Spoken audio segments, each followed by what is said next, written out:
let's do this. All right. All right, so. A few more people.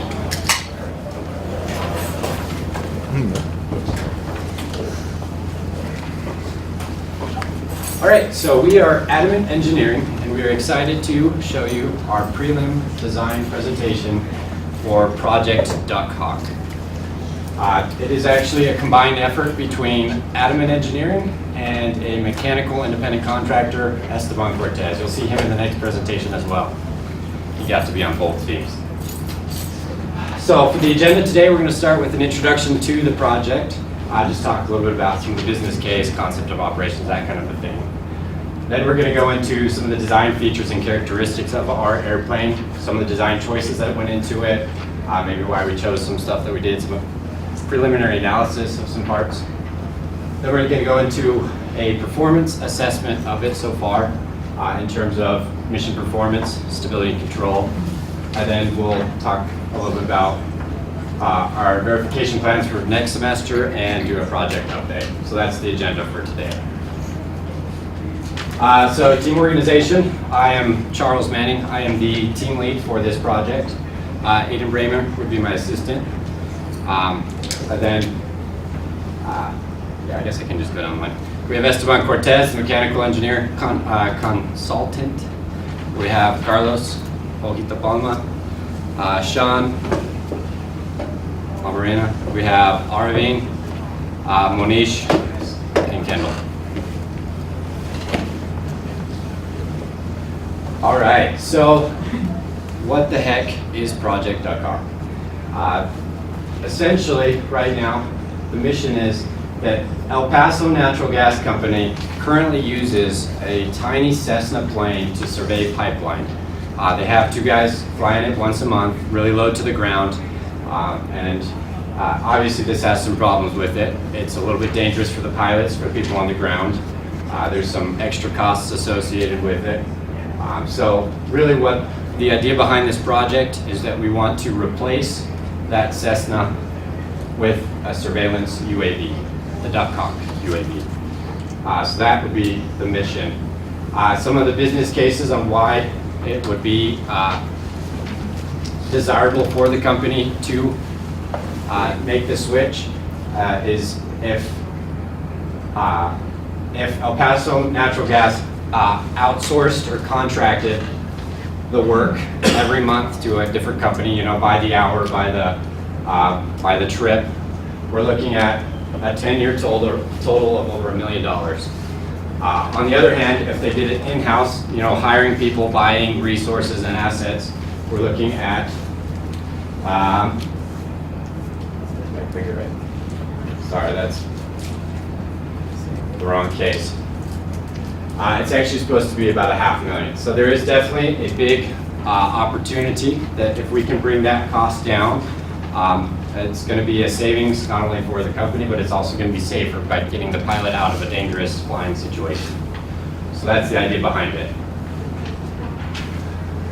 All right, and I will go ahead and turn the time over to Aiden Bramer to talk about some of the requirements for the mission. Charles? So in order to be a cost-effective solution for our customer, the El Paso Natural Gas Company, the Duck Hawk UAV must be able to fulfill the same requirements which are currently being fulfilled by the Cessna 185 solution. As such, it must be able to fly the 300-mile route between Tucson, Arizona and El Paso, Texas, non-stop within a 6-hour time limit. It must carry a useful payload, originally recommended to be 10 pounds. However, Adamant Engineering, in conjunction with Cortes Consulting, has determined that we can accomplish this mission with a lesser payload of 6 pounds. The aircraft must be able to take off and land within a 500-foot distance, such that it does not take up too great of a footprint and is easier to use in more restricted environments. And also, the aircraft must be able to operate in the atmospheric conditions which it will be experiencing in flight, such as a 75% likelihood of wind, we will assume this is a headwind for worst case scenario, and 10% hot day conditions per mil standard 210C. One other major factor is the storage of this aircraft. The aircraft must be able to fit within an 8-foot truck box, so that way it can be easily transported and stored in facilities that are controlled by the company. As such, the aircraft will be taking off from Tucson, Arizona, And this is an image, this is a video showing some of what the initial flight will look like as seen by the drone. The aircraft will be assembled on the ground, launched from Tucson, Arizona, and will fly at 400 feet above ground level, surveilling the gas pipeline. Just one thing I will mention, this is a sped up video. The aircraft will not quite be flying this fast. That would be nice, but that is not how fast it will be going. This is primarily a demonstration of the kind of terrain which the aircraft will be needed to fly over. Which here we have a more detailed description of this. Here we have, the route shown in red, flying from Tucson to El Paso, and here we have the elevation profile. Our highest peak is going to be just underneath 6,000 feet, but we would still like to be able to meet that height should that be needed. When the aircraft reaches the end of its flight, it will land and be disassembled by the crew that are operating. It will then be stored in the back. Here we have a demonstration that it will be able to fit in a storage configuration in the back of an H-Web truck bed. Some of the overall assembled dimensions. We have a wingspan of just over 7.5 feet. We have a length of the aircraft around 6 feet, and we have a height of about 2 1/4 feet. Some major configuration points to note are the fact that we have a rear-mounted motor for a pusher prop configuration and the forked tail, as you can see here. And with that, I would like to hand it back to Charles Manning to explain how we came to the sizing that we have come to here.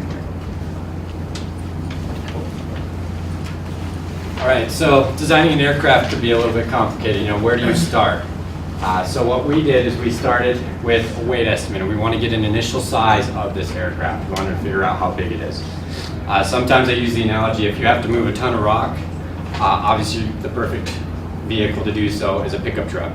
You're not going to want to try and move it in a smart car, but you're also not wanting to try and move it in an 18-wheeler, right? You're wanting the right size vehicle for the job.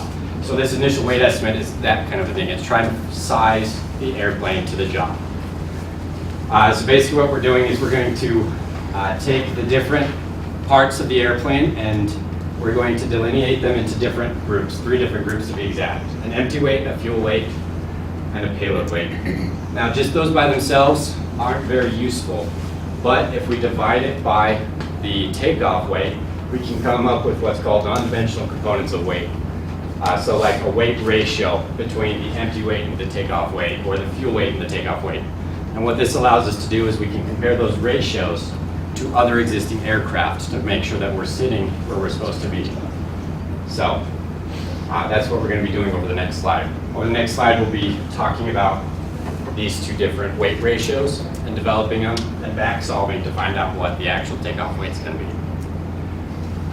So we started with the empty weight ratio, which is the ratio of the airplane without fuel to the fully fueled aircraft.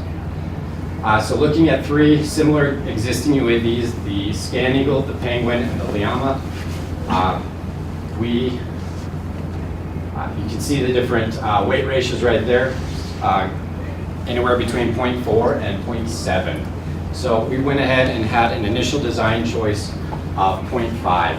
Now what that means is that half of the aircraft is going to be empty weight versus takeoff weight. So next we're looking at the fuel to weight ratio.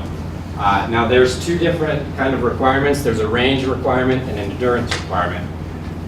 The range requirement is 300 miles. We have to make it 300 miles. We have to do it in 6 hours, so there's an endurance behind that. So using the Rapé range equations, we can solve for how much fuel we're going to need to make those requirements. And so using the range estimation, we're coming up with about 11% of fuel. Using the endurance, we see that we probably need about 18% of fuel. And so obviously we're going to take the larger of the 2 to make sure we have enough gas to get there. We don't want an empty tank halfway there, right? So that's what we went ahead and did. So if we take our empty ratio of 0.5 and our fuel ratio of 18%, and our payload as 6 pounds, that gives us a takeoff weight of 21 pounds, excuse me. Now, we saw that and we're like, sweet, 21 pounds, 300 miles. But we were also a little worried because that seemed a little low, way too low. It would give us like 2 pounds of gas, which is about half a gallon. That seems way way too low. So what we actually did is that we took this initial estimate and we added ourselves some margin, and we decided we're going to go ahead and call it 35 pounds.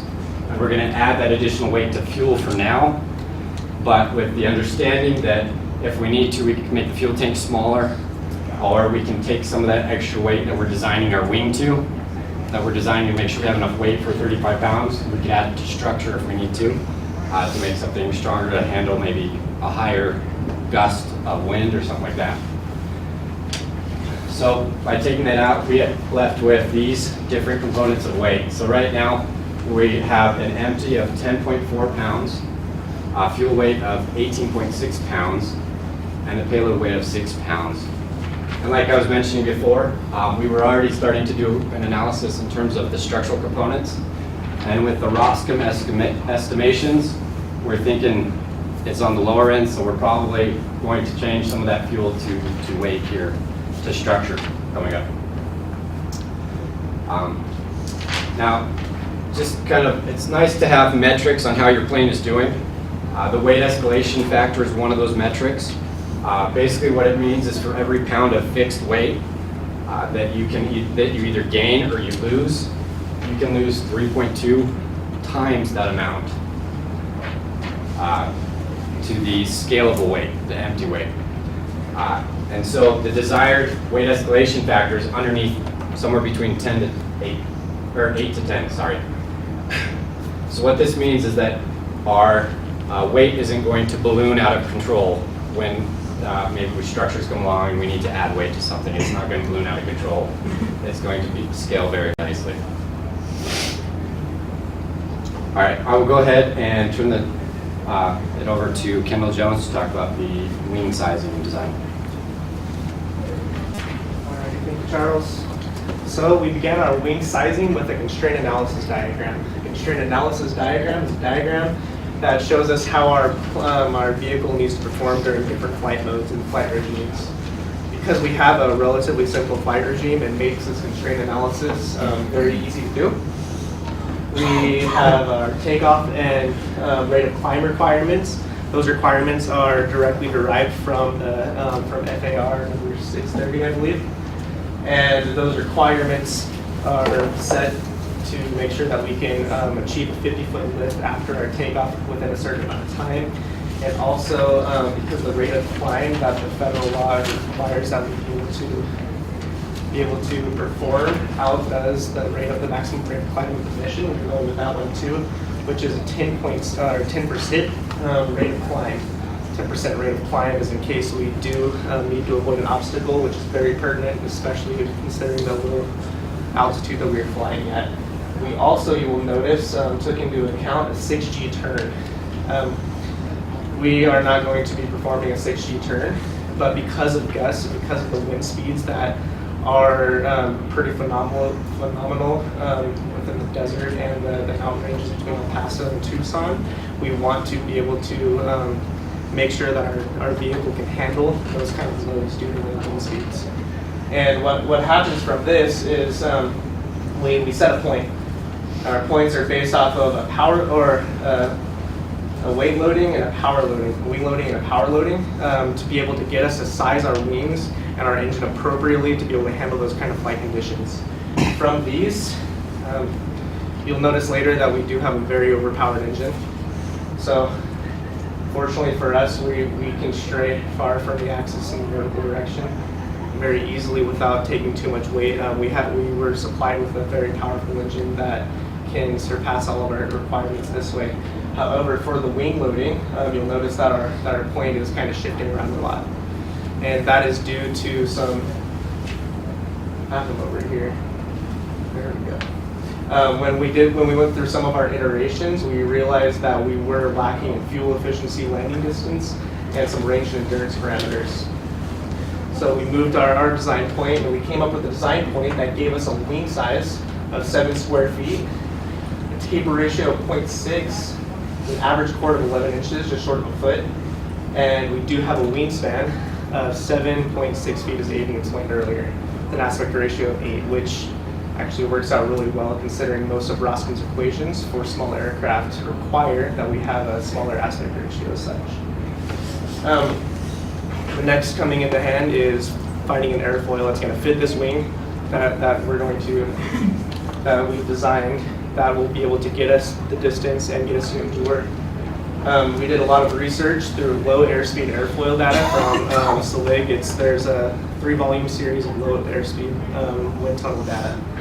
And from those, we selected airfoils that have larger L over Ds with drag ratios, as well as large lift values.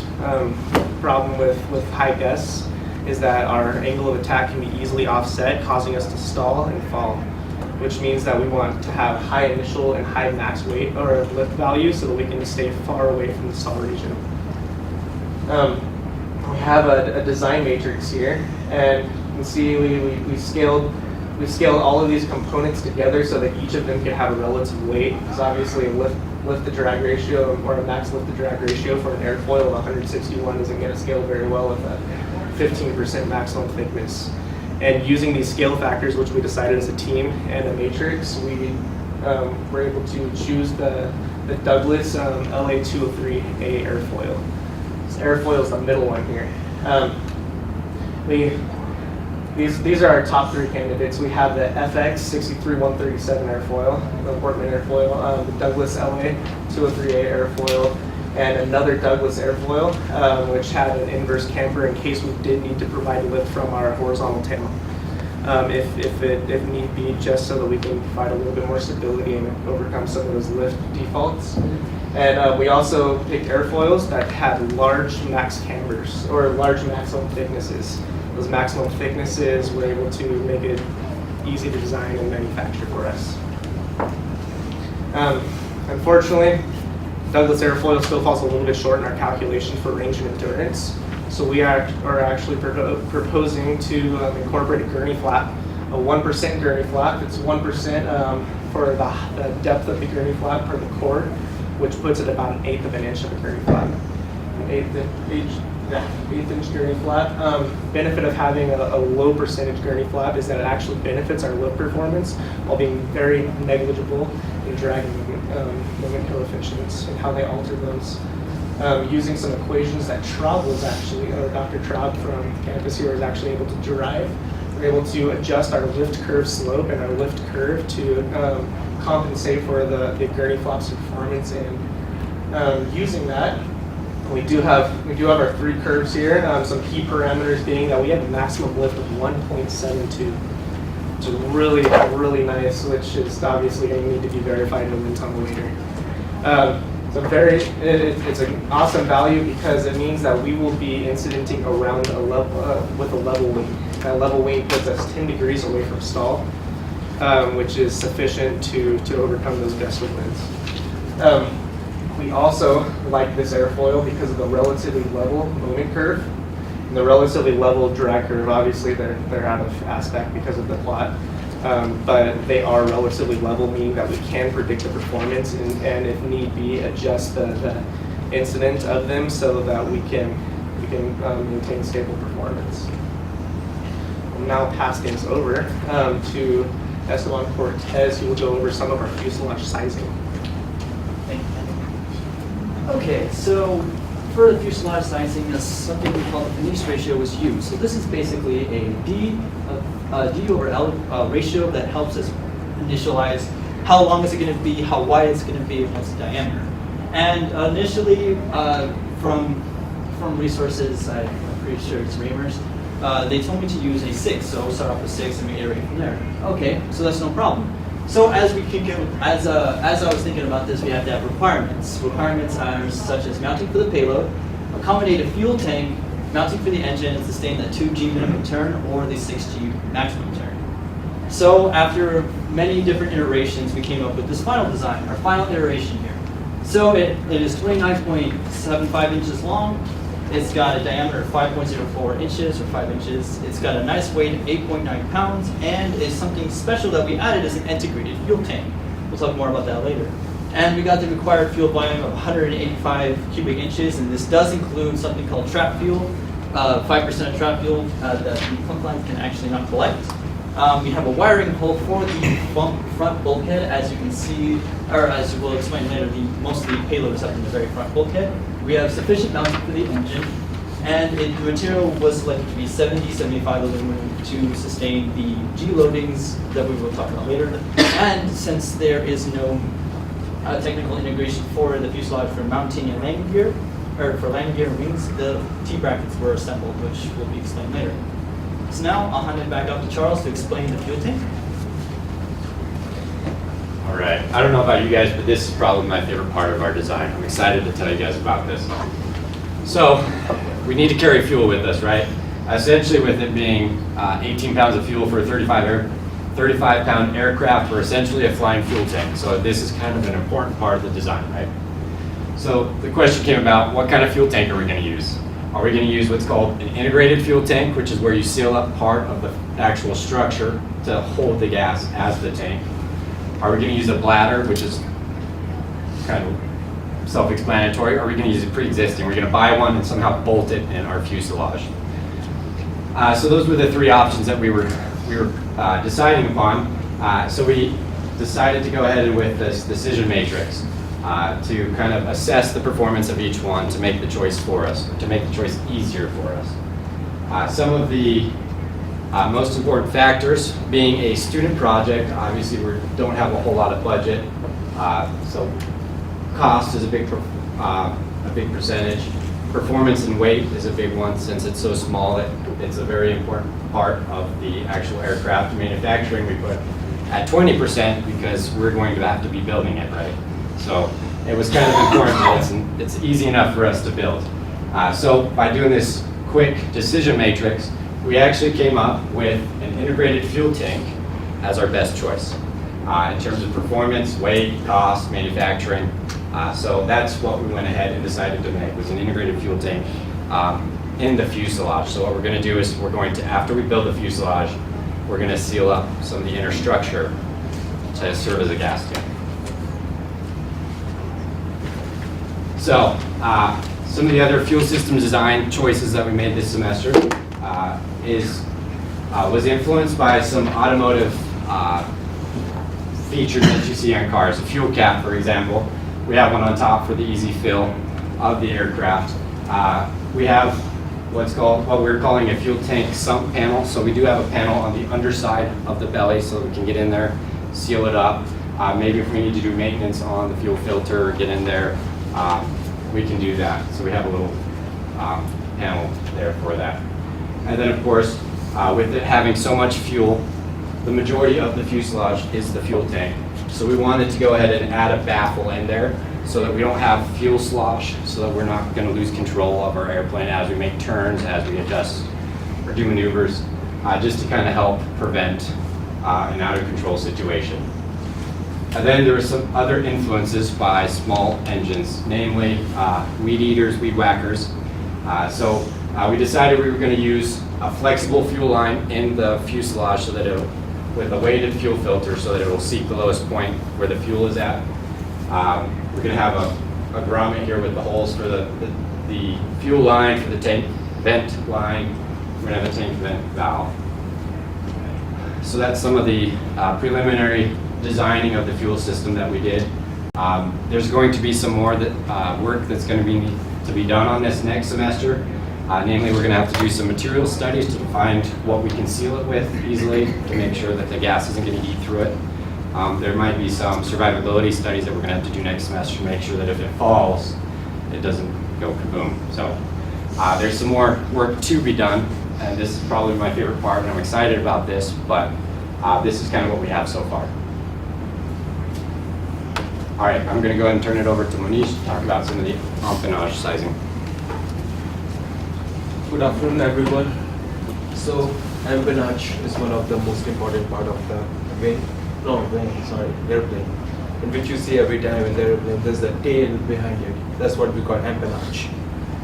So, what's the main focus of the empennage and the performance of the aircraft is to provide stability. And this empennage, which you guys can see in the picture, it has two booms and two vertical tails, and the horizontal tail is mounted on top of vertical tails. So it is basically the concept of the ash tail, which is being used in the similar configuration of different UAVs which has pusher engine. So it's for pusher engine. Why we chose this particular ash tail? Because it's easier to manufacture, less complicated in the calculations. And the reason the horizontal tail is kept on top of vertical tail is to avoid tail buffeting, which is like high frequency instability due to flow separation from the wing. And as I got suggestions from Dr. Ashford, one of the faculty in aerospace engineering on campus, that if the wing stalls first but the tail is still flying, so you still have some controls in the tail. And for the horizontal tail sizing, we used volume coefficient suggested by Raymer's text, in which the coefficient was already given, which was actually 0.7, which was assumed according to Journal Aviation Single Engine Prop. So the value we found for the platform area was something else than the current one, but two, according to the structural constraint, we tweaked around platform area, then we backsolved for the volume coefficient, which is 0.82, which is a stable plane. And according to this graph is actually from Lockheed Martin's data set. And if you look this particular electroid, and our UAV name is Duck Hawk, we stand just right, actually not 0.6 but 0.8, but that value was not given on the graph. So we are actually very stable, and the formula we used for platform area, which includes chord of the horizontal tail and mean aerodynamic chord of wing, platform area of wing, and the distance of aerodynamic center of the wing to distance of aerodynamic center of the tail.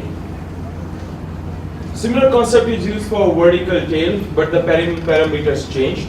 For vertical tail, this is the actual value of the general engine single prop assumption, and suggested by Raymer's text, which is 0.07. According to the calculations, we got 0.75 platform area, which also has aspect ratio 1.66, and height of vertical tail is 1.11 feet. And we use the similar formula, but the parameters change in it. Chord of vertical tail, span of wing, and platform area of wing, and the aerodynamic center of wing to the vertical tail aerodynamic center distance. And if you see this particular graph, above the curve is stable, it's very stable, and V is stand right here. And these are some other different UAVs which have been manufactured. So we like some around them, and other crosses are other airplanes and aircrafts. Now it's empennage control surfaces. So the primary empennage control surface is elevator and rudder. Elevator is for pitch, rudder is for yaw. And final sizing actually would be done by dynamic analysis of control effectiveness, which we would do in the detailed design. Current sizing is based on Raymer's test and with additional help of Dr. Ashworth, as I mentioned before. So for elevator, here C and B. C is the chord and B is the span. So you see the chord of horizontal tail is 0.6 feet, and this is the assumed ratio and suggestion by Raymer's, and we tweaked around according to suggestions by Dr. Ashworth, which is 0.40. And our elevator chord is 0.24. And the span of horizontal tail is 2.50, and the percentage of the elevator on the horizontal tail is going to be 80% for like control effectiveness, which makes 2 feet of it. And for rudder, a similar like concept we used for it, where the chord of vertical tail is 0.74 feet, and the ratio of rudder to ratio of chord of rudder to chord of vertical tail is 0.3, means 30% almost. So rudder chord is 0.20 feet and horizontal is 1.11, and we use 60% of the height of the rudder for making means 60% height of the vertical tail for the rudder. And it depends like where you position your rudder. If you put rudder like top of the center of gravity, it also causes role in the aircraft. Now I would like to give rest of the presentation to Cortes. All right, so for the flight, we're going to have some payload integrations and interconnects. So this again basically will be a small breakdown of what's going to be inside. So there are 9 total units that we're going to be talking about here. It's going to be the Global Positioning System, or GPS, the GPS antenna, the Initial Measuring Unit, the IMU, the Telemetry Unit, TM, the Telemetry Unit's antenna, the Autopilot, aka the AP, the camera, the Power Conditioning Units, PCU, the battery, and in this case the generator. You can see here the associated weight and the cost of each component. So here's a small breakdown of how it's going to be attached, or how they're going to be laid out. As you can see, previously it was in the nose cone. I've taken out the nose cone for now, and I've color-coded each of them to explain what they do. So let's go through the PCU. The PCU is essentially a power conditioning unit. So what it does is it relegates power to all your electronics, making sure it has not too little and not too much. Now the GPS is, we'll talk more about specifically that later, is a brown, is model is brown, and it's going to be taking signal from the GPS antenna, model light blue, from and telling us where the location of the UAV is at. And the autopilot will of course take control of the UAV once human pilot is given to the autopilot. We have the IMU, which is the Initial Measuring Unit. So this is basically going to take measurements of yaw, pitch, roll, things like that.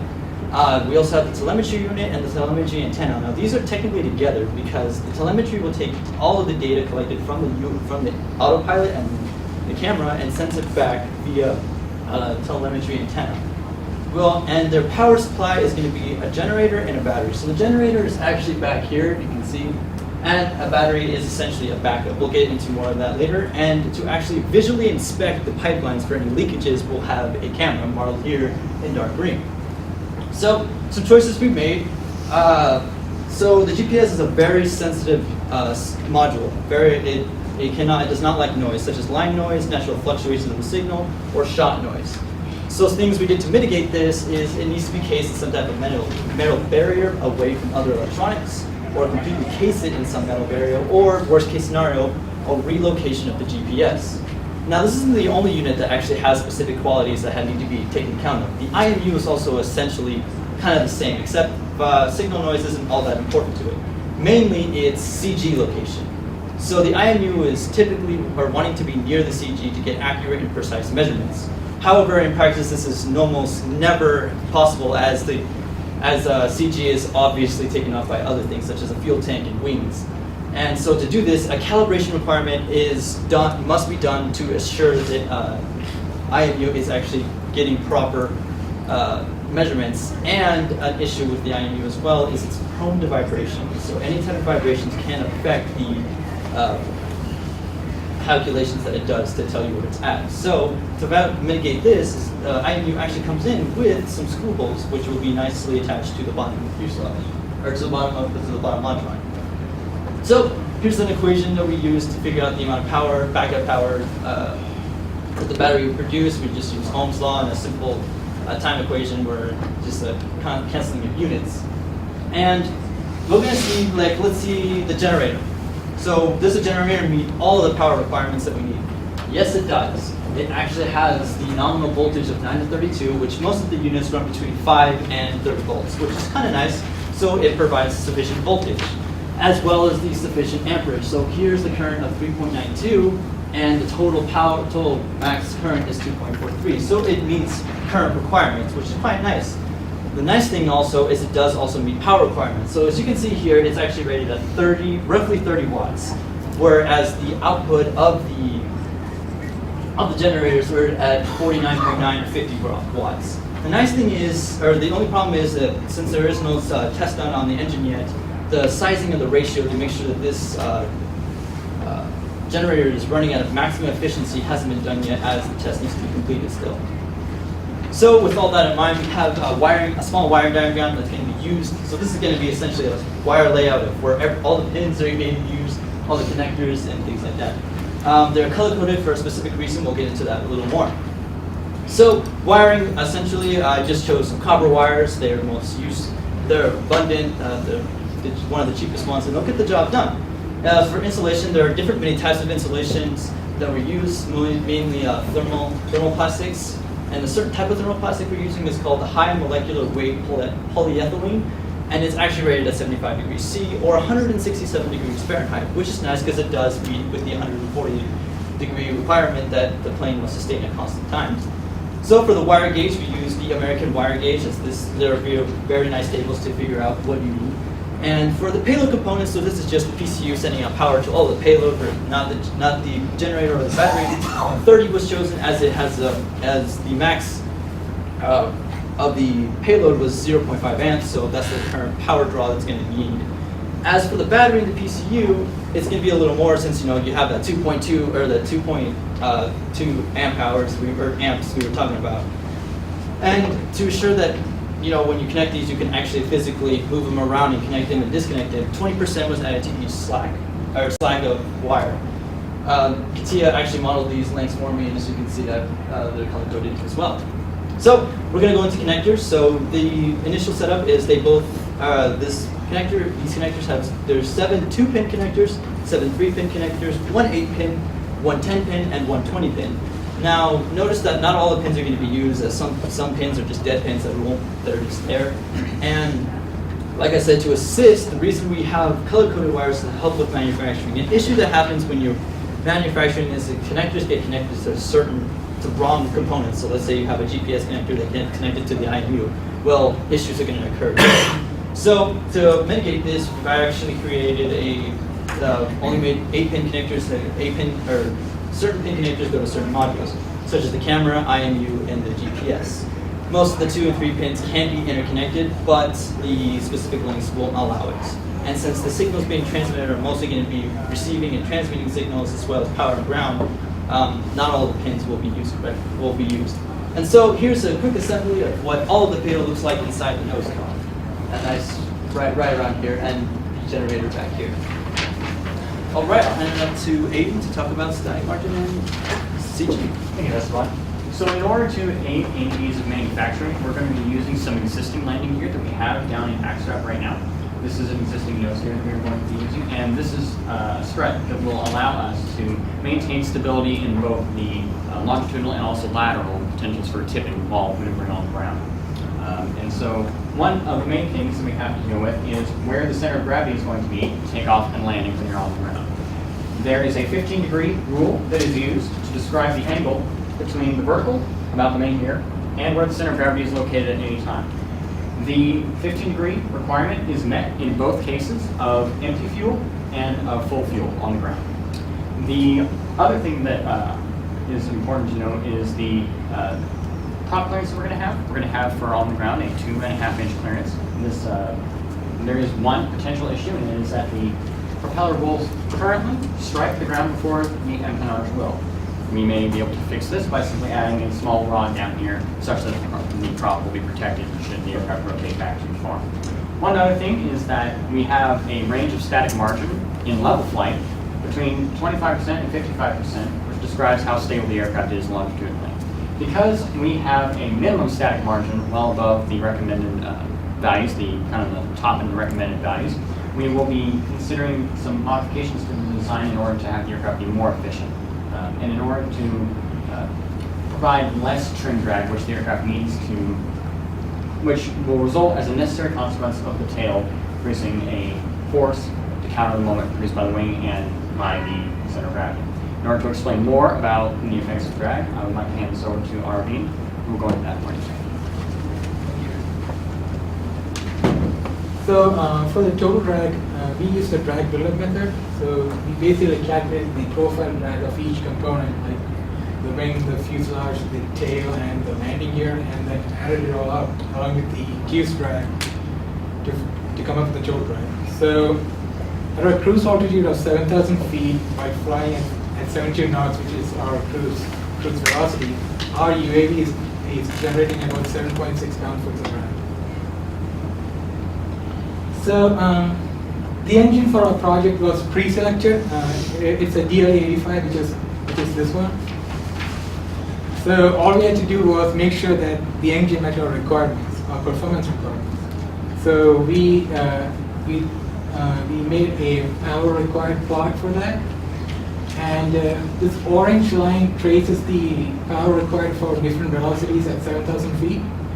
And this engine at 7,000 feet produces about 3.2 horsepower. And our cruise velocity is about 72 knots. And at 72 knots, we need about 1.5 horsepower. So we are well below our maximum limit. So this engine does meet our requirements. So for projects like these, you don't really make your own prop. You design it to your own specification, and then you go out and buy it. So we use Raymer's equations to estimate the diameter and pitch of the propeller. And the diameter for us came out to be about 27.5 inches, and the pitch distance is about 13.6 inches. And so the closest commercially available one that we could find was a 26 by 12 prop by SOAR. So that would be our prop. And now I'll hand over to Collins. Hello, everyone. Now, an important aspect of our aircraft is the interfaces of how all the components will connect. One of the most important ones would be the wing fuselage interface. Now, currently, this is our preliminary design for this interface, as it is a attachment cross joint that is designed to have the top longeron fit through the larger opening, and the two openings on the side would be for the front spars of our wing. Now, this is also done for the rear spar. However, only for visualization, we only have the top spar shown here. Currently, this is designed to be 1 1/4 and 1 1/4 square inch hollow section that is 3 inches long. And this is because our top longeron is sized to be 1 inch by 1 inch, which we will be discussing later on in the presentation. And finally, in order to keep everything together, we will be using fasteners in order to lock everything in place.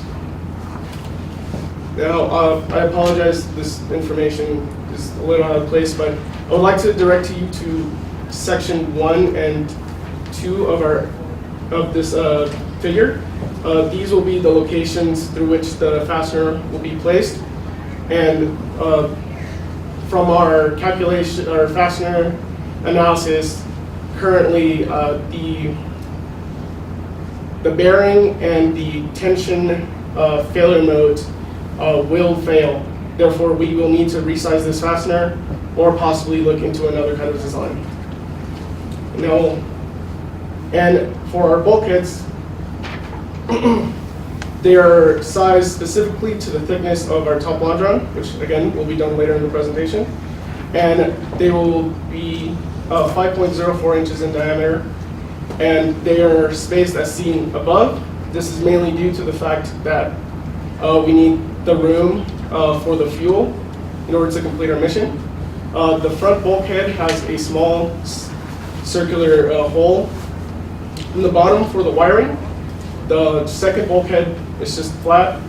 The third bulkhead is our baffle to prevent heavy fuel slosh. The fourth bulkhead has a hole in the top right, and this is the interface between the fuel tank, fuel tank and our engine. Air vents and fuel lines will be threaded to this hole. And finally, our last bulkhead will have a large opening as an intake for our aircraft, the mounting holes, and also a small hole for wiring. Now, we'll be handing it off. We will be doing performance assessment by airman. So this is our mission profile.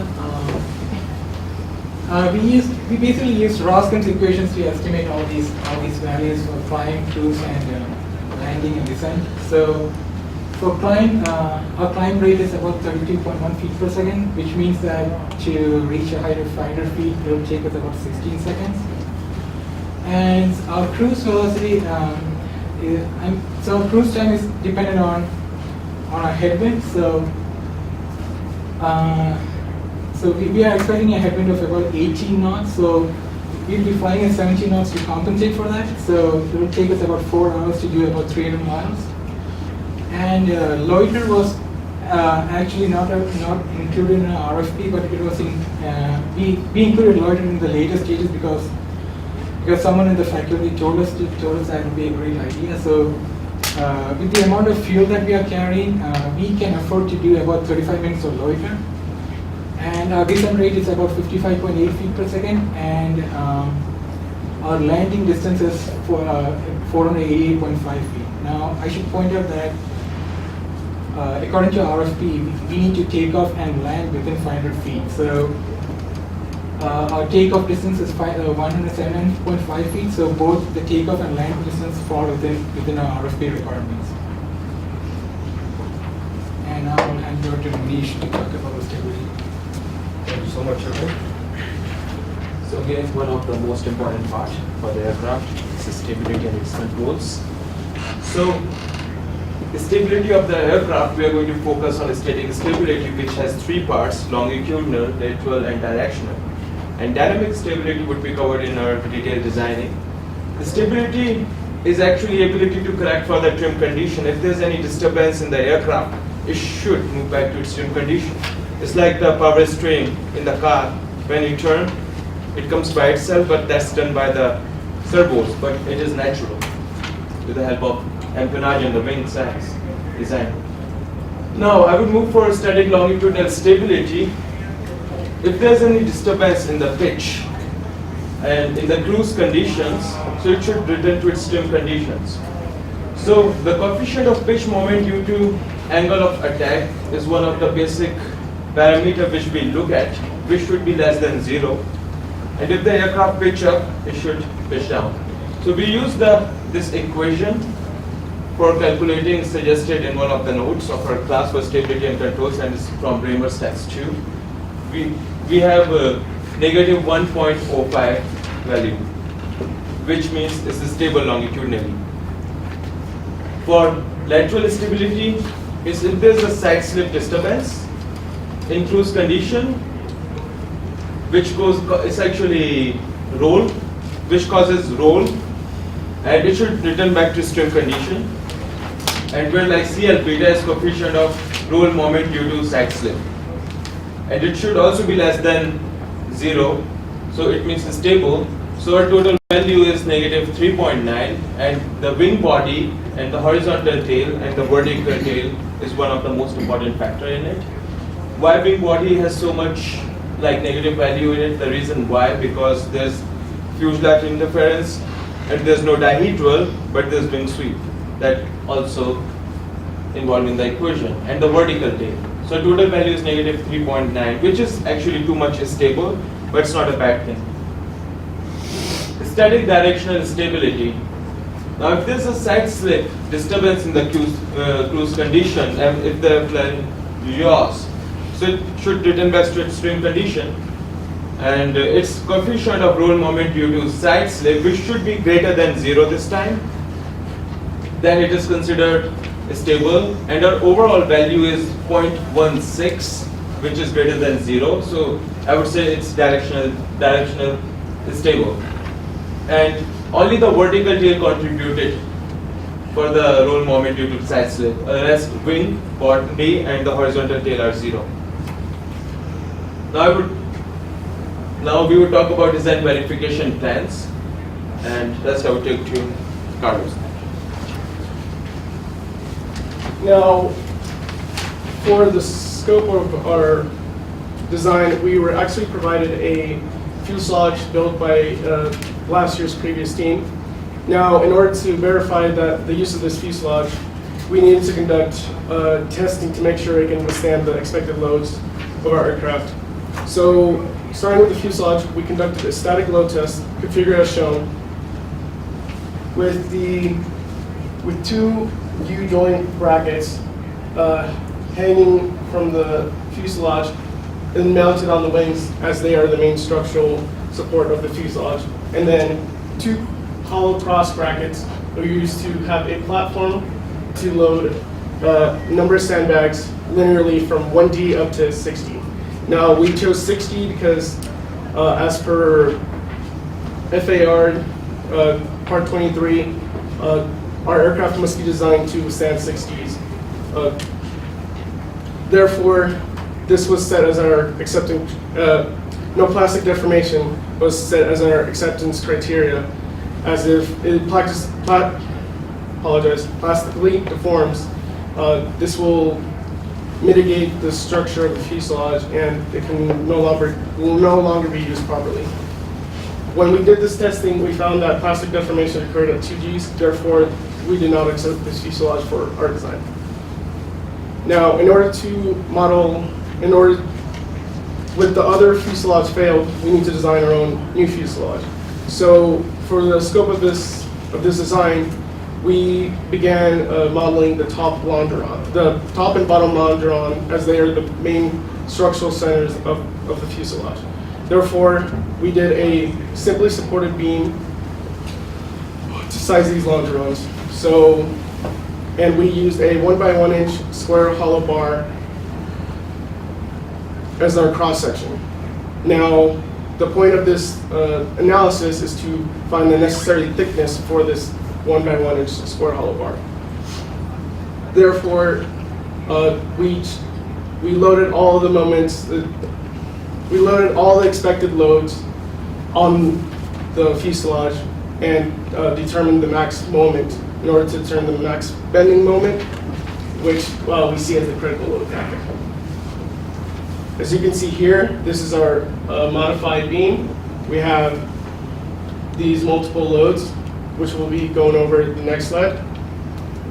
As you can see here, we have all the weights and then also the expected lift loads at the front and rear spars. We calculated all of the moments associated with it, and then we equated the sum of the moments of all these loads to determine the reactions at our joints, as you can see in the top right.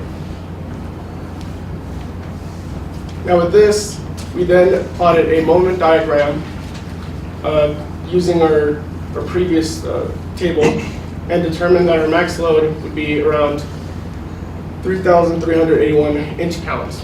Now, using a bending moment equation of the moment divided by the moment of inertia of the square cross section multiplied by the horizontal distance from the aircraft, we determined that the minimum theoretical thickness of our cross section would be somewhere around 0.04 inches. Now, this is very small and not a standard thickness. Therefore, we went with an 1/8 inch thickness, as this was required for our wing, which will be discussed later in our aircraft. And now I'll hand it off to Sean to discuss our wing spars.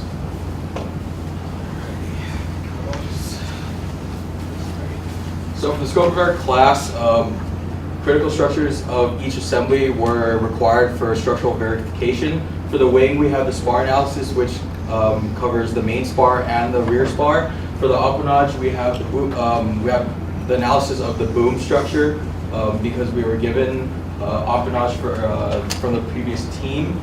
And then for the fuselage, it was the longeron analysis that Carlos has covered. So for the wing spar, we started off with two simple cross sections. We started off with a rectangular cross section right here and an I-beam cross section. And for the analysis method, we used the general bending equation. For the scope of this class, we are only required to do hand calculations, and ANSYS models will be saved for the detail portion of the class.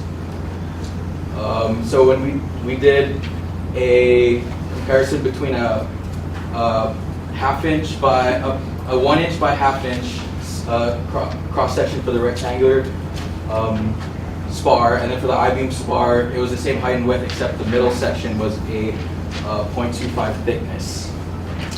It turned out that the rectangular front spar had maximum tensile and maximum compressive strength of around 78.9 KSI, which was way too high for our material choice. And for the I-beam, we had maximum tensile compressive stress of 38.5 KSI, which was sort of around the range we were looking for. But this was our first design iteration. We continued to our final spar choice, which was going to be a square hollow cross section with thickness of 0.0625 inches And for the front spar, it was going to be 0.75 inches, and for the rear spar, it's going to be slightly smaller with a size of 0.5 inches for each side.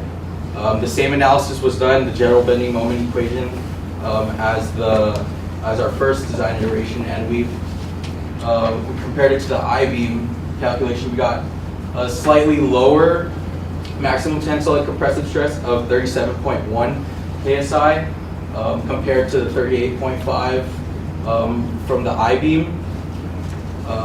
And this was also what drove our material selection for the spar, which was a 7075 T6 aluminum. And I believe the maximum tensile stress on that was 70 KSI based off of the mill handbook. So this is our our final wing assembly. Consists of the main spar, rear spar, an inboard, a middle, and an outboard rib, as well as a foam core structure and a carbon fiber layup for the skid. So the empennage we were provided at the beginning of the semester from Invictio Aviation, which was the previous prelim team that did a similar project. But we needed to verify that it worked. For verification, for the scope of this class, the verification needed was for the boom. We assumed that it was a fixed beam because it is attached to the wings, and that the maximum loading would be under a bending stress. So we did a bending analysis using that for.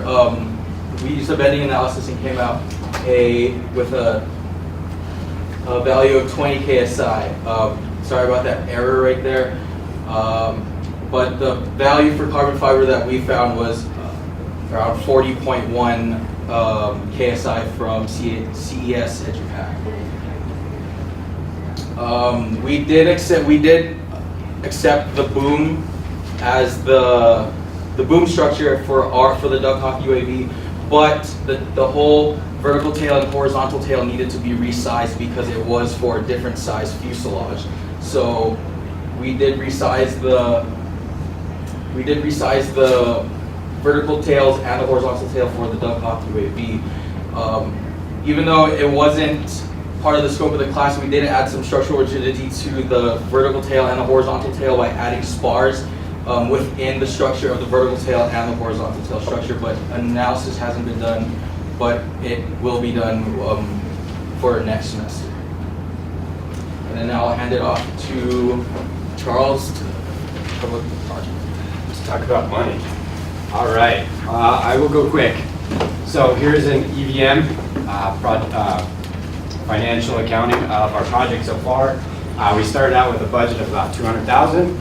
As you can see by our cost performance index, we are under budget. As you can see by our schedule performance index, we are on time. If you see though, we are getting a little too close on our schedule performance index, so we need to pick it up a notch. Now, that detail RTDE value comes from the fact that we have two teams right now competing for one bid, and they will be joining together on one team next semester. And then it has some money in there for testing as well. So that's kind of the budget for next semester for research, design, testing, and evaluation. Just kind of an account of the cost breakdown. As you can see, about 62% has gone into engineering technical. There's around 20% for overhead management and about 16-17% for professional development. Next semester though, we're going to assume that the engineering technical and the manufacturing are going to take up larger portions as the management is reduced. So recommendations, or what are we doing next semester?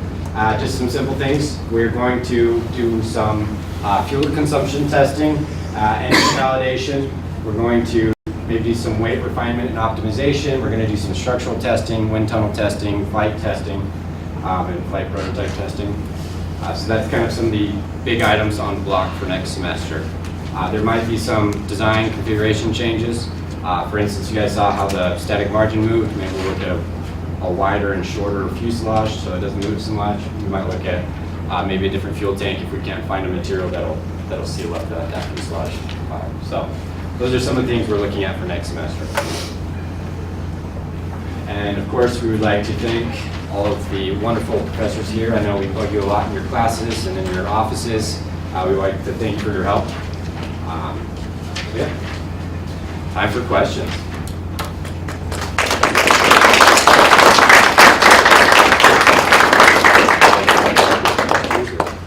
Just want to sit. Come on.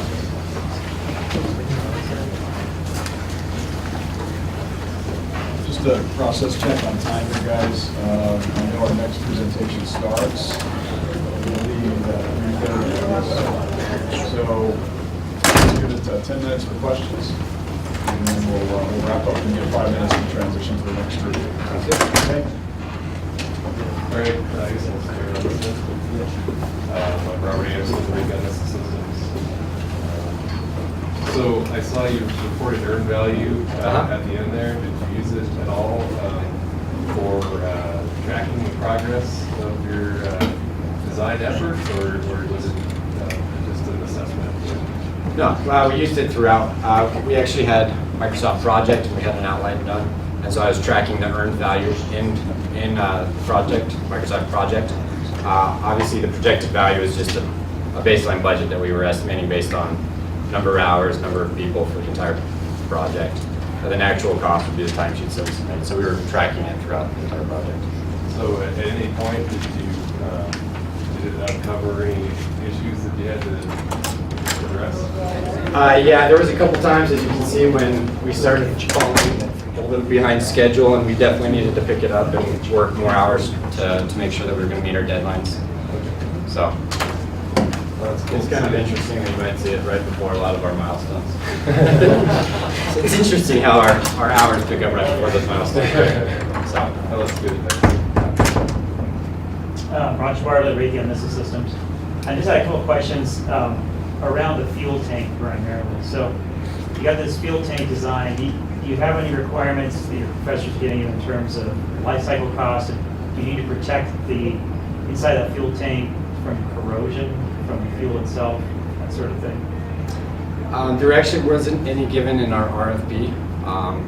Any requirements in terms of that, the operating cost, life cycle, anything like that.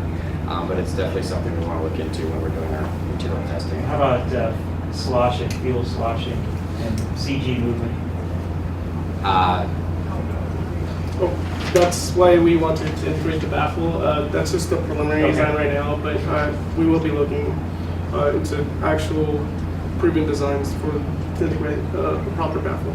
We also did some calculations on the CG and noticed a 10% shift in the static margin due to sloshing, and also maybe due to a full versus an empty tank. It only affected at 10%, which because we were well above margin, we didn't feel uncomfortable with it. So. And one last question: do your electrical harnesses run through the fuel tank, or do they go? They actually go under the lunge run. If you're talking about the generator one, it actually goes under the lunge run, and there's actually a cutout hole that those two. Okay. So yeah, I made sure there's no wires inside of. Okay. Boom. Well, it depends on where we're All right. Yeah, and I guess I'll ask one more question. So on your stress calculations, I noticed you pretty much use MC over I, bending stress. Is there any? Is that the only thing you really need? Is there any torsion that needs to be taken into account? Kind of combined loading. Was that for the boom? Yeah. I guess so. We did consider torsion. We did that in a previous presentation. We were told that any crosswinds that we didn't have to take that into account for now. I did consider it for this presentation, but ended up not putting it in there. I'll consider it next time for a presentation like this to take all considerations. Good job, guys. We did do the work. It's just not. Yeah. Good job. It's one of those time requirement things we can't. We did so much work, and we want to tell you all about it. We're excited about it, but for some reason, someone put a time limit on it. I'm good to stay here all day. All right, thank you. Yep. That's a great presentation. Out of all the presentations I've seen today, you guys are the most relaxed. The explanations were really good. Like, you didn't just present the data, you went into the justification behind your decisions. I thought that was really good. Keep that up for the next time too. Let's see, a couple questions or comments. Let's see, the Brigade range equation is a good start for preliminary design. I think that's fine. But you basically have a terrain following mission. So Brigade range equation isn't going to apply as you're changing altitudes constantly. So you may want to consider doing a simulation analysis with power and through the actual propulsion system that you have in order to see if you can actually meet your requirement.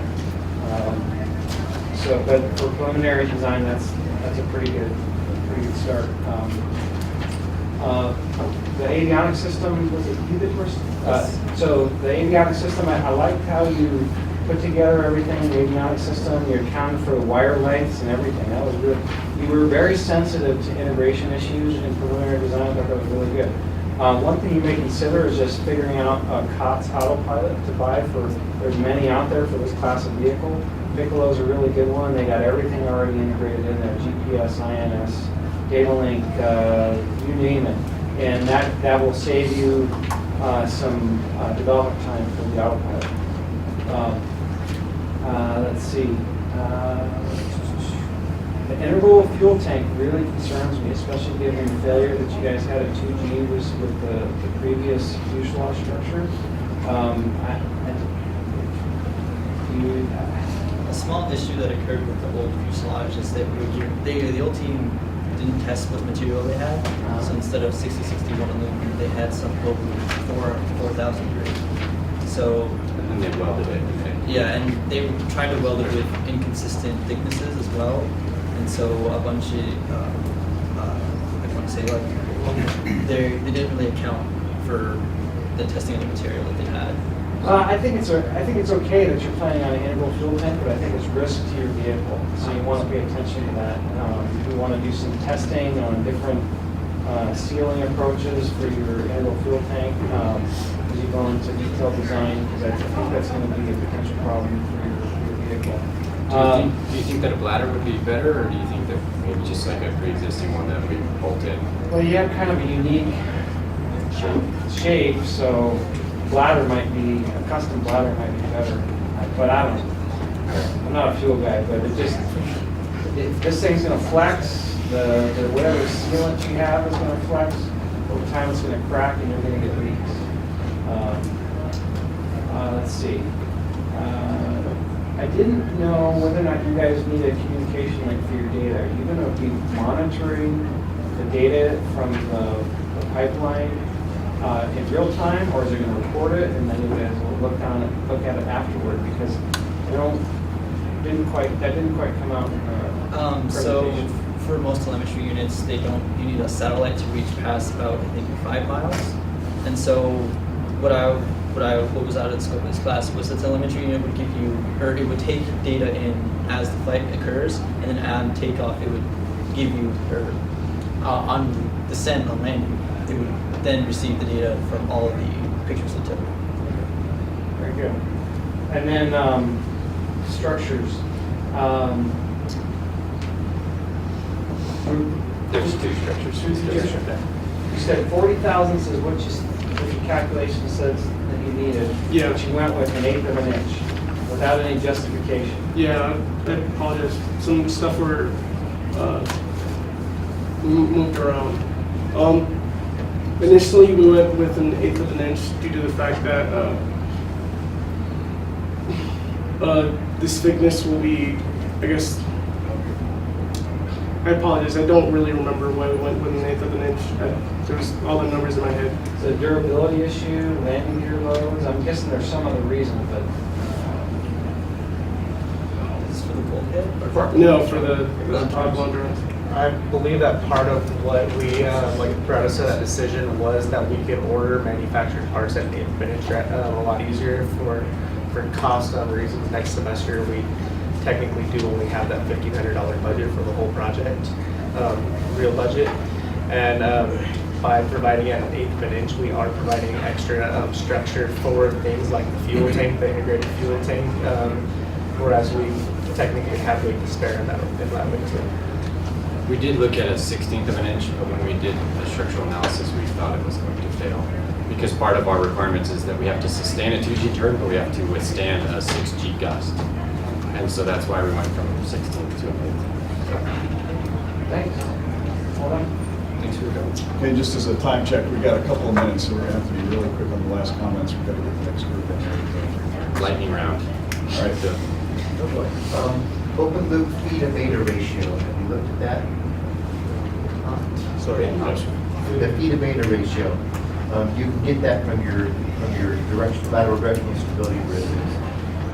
One is rolling, one is kind of snaky, and since you're mounting your camera without a gimbal, probably want a low feed to beta ratio. I don't think you want to be doing a lot of rolling. So look at feed to beta ratio. Actually, for the camera, it doesn't actually.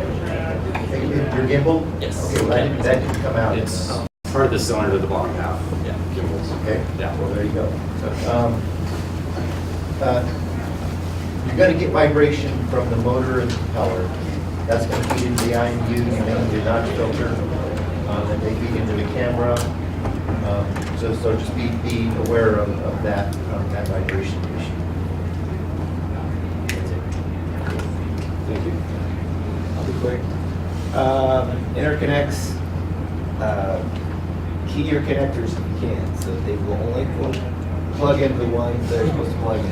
This is $1 million missiles fall out of the sky because you plug things in the wrong place. The color coding will be greatly helpful, but just try to use different connectors for every line. That way you just can't miss them. Fuel tank, okay, so that's, I got some experience there, and that can be, there's some difficulties. So look at your sealants, you gotta look at the deflections. You're gonna have to bend this fuselage and flex the joints so that the sealant is forced to move and make sure it holds up. Okay, there's lots of good stuff out there. Ladders, they're harder. They're real hard, so I would recommend integral over the ladder. And really look at your structural deformation of the components in the fuel tank. That will bite you. So sealing the feet, the fasteners as well. You got to really take care of sealing those properly. So let's do some research there. That's what we're looking forward to. We've got time. Okay. Yeah, so a couple things as suggestions. I think that you guys could use some transition slides because it makes it going between each of people way easier.